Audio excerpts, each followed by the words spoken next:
Hi, I'm Rachel, and this is my 2022 favorite books slash 2023 anticipated reads video. I make one of these every year as my first video of the year. It's so exciting, just like everyone else. I think it's just very fun to be able to bask in the glow of recapping the good stuff and being excited for more stuff that's hopefully good.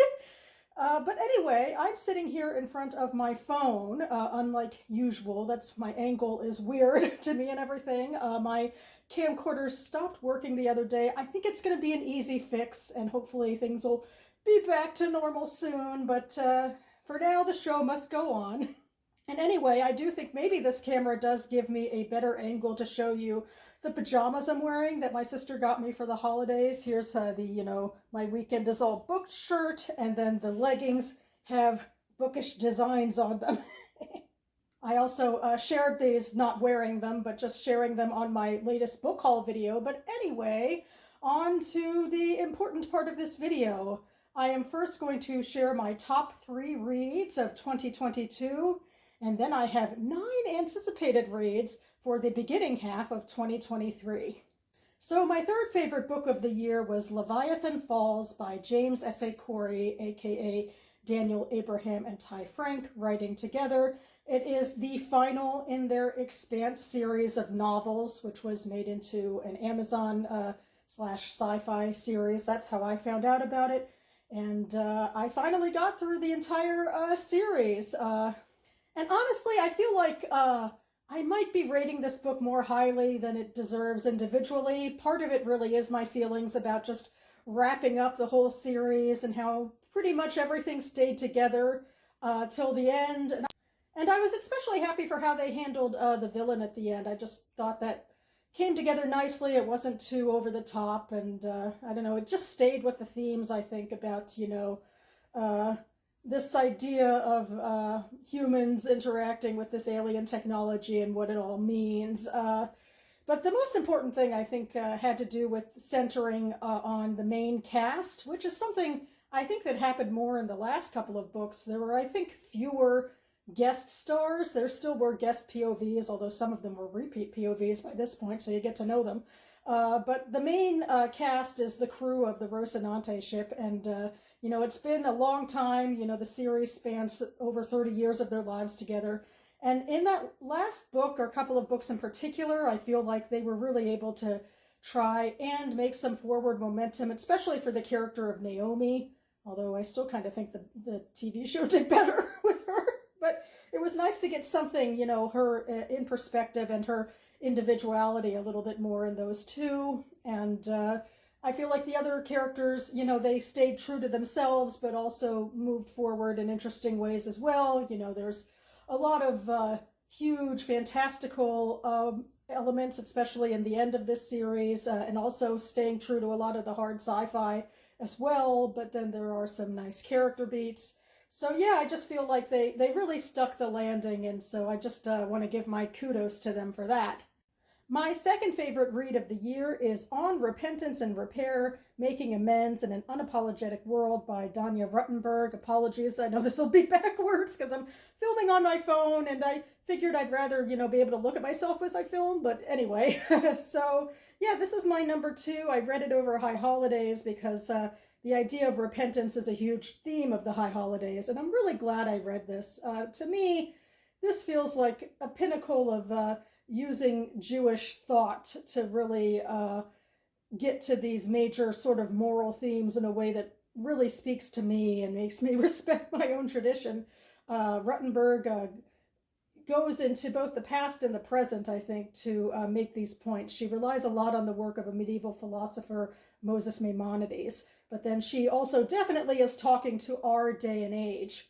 And these chapters have to do with everything from individual accountability to institutional accountability. And it is a book that centers very much on the perpetrators of harm, but in the way of saying that, everybody is a perpetrator of harm. We don't go through life without harming other people and having to, reassess who we are and own up to our mistakes. Or that's at least in this book what we really should be trying to do to become more empathetic people in the world. And, I feel like in non-Jewish thought, there's so much emphasis on making mistakes being like the pinnacle of high sin that we can't even move past it. And then there's this other, element of just, doing blind forgiveness for people. And neither of those are part of this book. The part of this book is focusing on perpetrators of harm, is saying, it doesn't have to be, your world doesn't have to end. You don't have to think you're the most shameful person ever. You just have to do the work of realizing that you don't always get to be right all the time, and to, live justly and empathetically, take a look into yourself to, discover your own biases so that you'll be better in the future and, continue to learn and grow. And one especially geeky thing I did with this book was use some of the quotes and the precepts in it, and I applied it to the Anakin Obi-Wan relationship that was in the miniseries that aired earlier this year, and I wrote a whole blog post about it I'm rather proud of, so I will link to that down below. And finally, my number one favorite book of the year, although I feel all this pressure to say this is the absolute favorite, so I guess I should remind myself the points aren't real and don't matter. But in my heart of hearts, I think I need to choose The Orchard by Yochi Brandis, which was translated from the Hebrew by Daniel Liebson. So this book is about the advent of Rabbinic Judaism, which is actually a pretty significant inspiration for my fantasy novel as well. And it tracks the life of Rabbi Akiva, who is a Mishnaic 2nd century CE rabbi who lived in the broader Israel area after the fall of Jerusalem to the Roman army. And the Romans are still in charge of, the broader Levant at that time.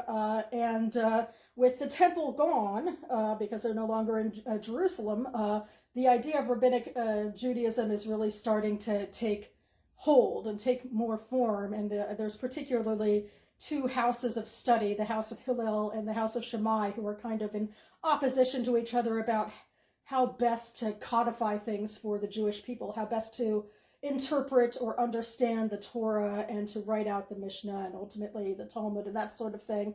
And Rabbi Akiva is a major player in all of that, and in fact, he's a bit of a folk hero because he started out as this illiterate shepherd, not the sort of, high status person who would enter yeshiva, but he was discovered by his future wife, Rachel, and she was so impressed by his ability to interpret a will that she knew, like, prophetically that he had to go to yeshiva. And so she really pushed him to learn, first starting with reading, and then to go into yeshiva. And she, in fact, was disowned by her own father for marrying this man rather than a more suitable man. But indeed, Akiva, against his own will, he's a very stubborn character, goes to yeshiva and just can't help but interpret. Like, his major thing that he brings to Judaism is interpretive skills, that you don't just read the plain text, but you think of things in more broad detail, how, it might apply to more situations than just what the text says plainly. So yeah, that's a major crux of the story. We also follow Rachel a little bit and her exploits, which of course is less in the ancient texts, but we get a little bit more of her as a character as well, which is great.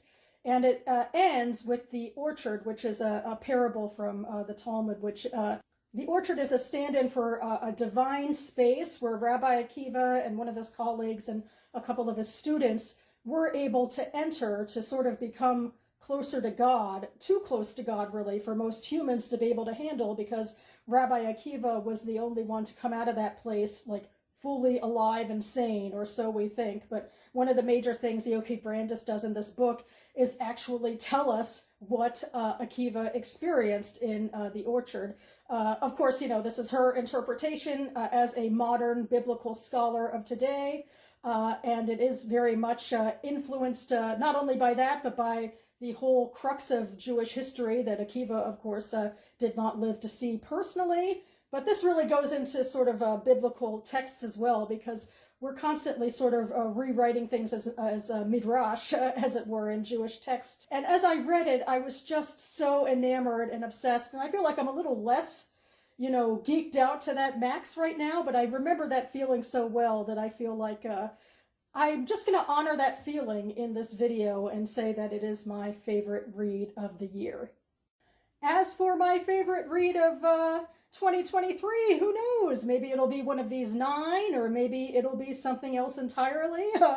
The literary gates are wide open, and it's so exciting. But yes, here are 9 books for the beginning of the year that I am particularly looking forward to. So anyway, I'm just going to go through these books by publication date, at least how they stand now.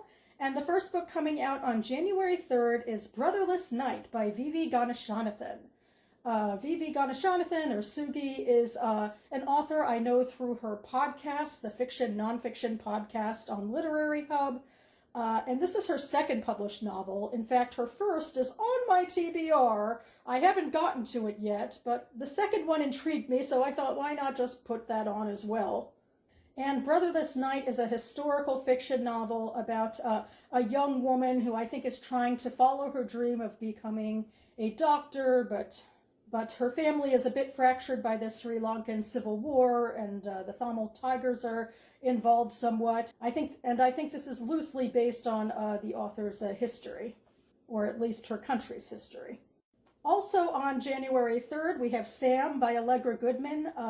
Goodman is one of my favorite authors, but I've been a little underwhelmed by her recent works, and I'm concerned this might be in the same vein, because this is somewhat YA in subject matter. I don't know, I think, it's being touted as a literary fiction novel, so I suppose it's supposed to be written in her usual style, but the main action is around a young teenage girl in the 21st century and her life and travails.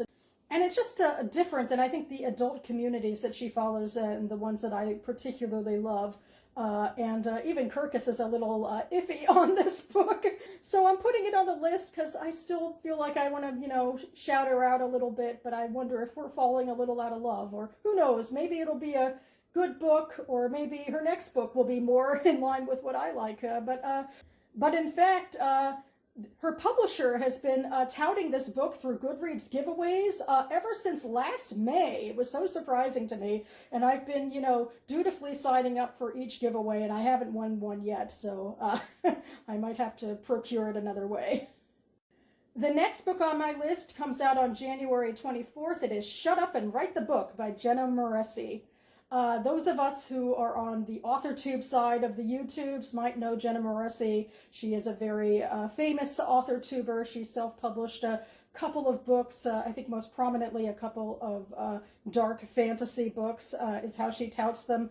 In all honesty, they don't really feel like my thing in terms of what they're about and their reception, but her writing advice on YouTube is really thorough and thoughtful and funny in her sarcastic way. So I thought I should at least give her craft book a try, because it seems like we have a tried and true reputation going on here with that subject matter. And I have a small pile of writing craft related books that I tend to read during National Novel Writing Month in November, so there's that.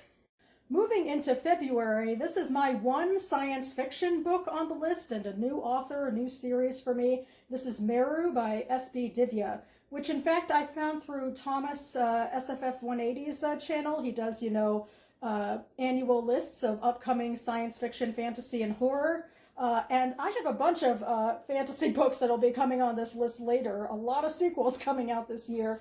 But I found I didn't have any science fiction, and that perturbed me. So I figured I should go searching for something. And out of everything on Thomas's list, this was the one that intrigued me the most. I mean, probably some others, if I would just stop nitpicking, would also intrigue me. But I figured one was enough for this list. So anyway, Meru is an epic space opera. Yay, that's a subgenre I like. It takes place, I guess, in the middle future from us, when there are humans who still live on Earth, and then we have post-human descendants who kind of keep us on Earth and live elsewhere. But then an Earth-like planet is discovered, and 2 humans, or maybe 1 human and 1 post-human, I'm not quite sure, they are selected to go on the mission to check this place out. And I think it's going to be, some of the science fiction spacefaring stuff, but also very much about the relationship between these 2 women. So I am excited for that mix of things. Speaking of fantasy sequels, this next one is the one I am most excited for anything on this list. It is A Day of Fallen Night by Samantha Shannon, coming out on February 28th. And it is a prequel, actually, to The Priory of the Orange Tree, which was this expansive, wonderful St. George and the Dragon retelling that Samantha Shannon wrote a handful of years ago. And it imagines this epic fantasy secondary world, another huge favorite subgenre of mine.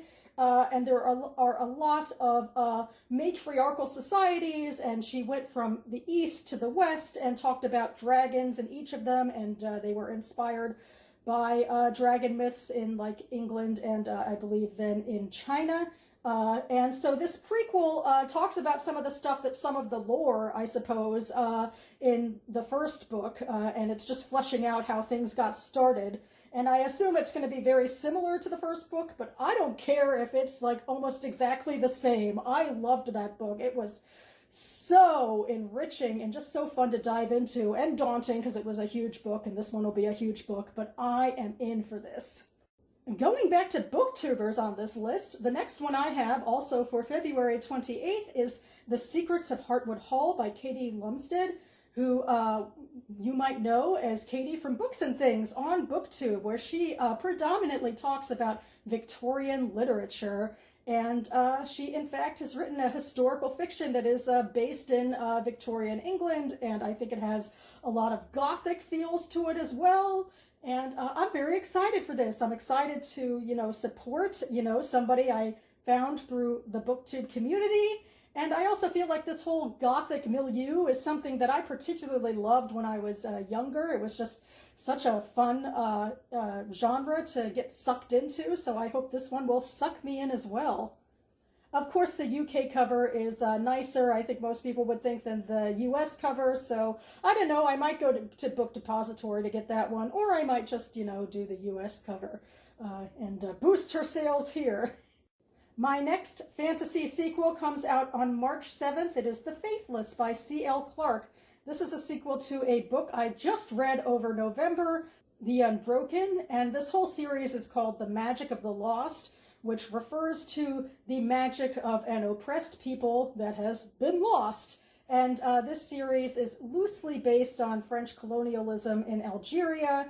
And the first book covered the two main characters, Touraine, who was a conscripted soldier taken from her homeland to serve the colonizing empire. And then Luca is the princess who was supposed to take over that empire, and the two of them have a relationship, and in Touraine's homeland, they attempt to stop rebellion and revolution by diplomatic means. It doesn't necessarily go that well, and in this next book, I think it's going to be more about Luca trying to take the throne from her uncle, who is sitting on it, even though she is of age. And I think she's supposed to be more empathetic colonizing figure, but she still is a colonizing figure, so she probably has a lot of her own stuff to continue to go through in this book, and Touraine as well, who has had a huge crisis of faith about who she is and where she belongs. So it was a really well done book, and I'm looking forward to continuing the series. And the next book on my list is by someone I know personally. It is The Only Game in Town by Lacey Walden, coming out on March 21st. Lacey Walden and I were in a writing group together in the pre-COVID times for a couple of years. So this is her third romance book that's coming out. It's only been a handful of months since her second book came out, but now we're on to her third. So that's really exciting. And I feel like this one could be a lot of fun. It is a small town sort of book, I think, about people coming home from different places to take part in this competitive but probably fun local game together, where they will probably discover their feelings or rediscover their feelings for one another. So yeah, I enjoyed her other two books, and I think I'll enjoy this one as well. And the final book I have on this anticipated list comes out on April 18th. It is The Bone Shard War by Andrea Stewart. The Bone Shard War is the third and final book, I believe, in a trilogy called the Drowning Empire series, and it is about a secondary world empire It's a series of islands that is actually in a little bit of magical / geological trouble, and about the people who are trying to set things back to rights. It's a multi-POV novel, or series, I should say. Beyond the travails of who is going to rule this land, we have this magic system based on bone shards and the not so willing participation of the civilians in that magical system, and there is a Shardless Few organization that's trying to stay clear of all of that. So there's a lot of fun world building going on in this, and a lot of stuff to sink your teeth into. So I'm excited to see how everything will turn out in the end. And that about covers it for me now.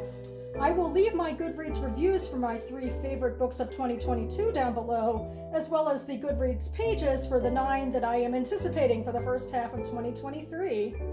We are only a day or two into the new year as I am filming and posting this, so hopefully you're not too stressed out about your reading for the new year yet, but hopefully you also have some great stuff waiting in the wings. And speaking of creating TBRs, I will be next on this channel to play one of my TBR games, the BookTube Spin, which I have co-opted from Rick McDonnell, who I believe is not on BookTube at the moment, but he was the one who brought this game to this platform. Yeah, if you're interested in playing, I will be posting that video soon along with my spins. I also hope you all had wonderful festivities or downtime or whatever would make you the most happy for your New Year's celebrations. Thanks so much for watching, everyone, and I'll see you next time.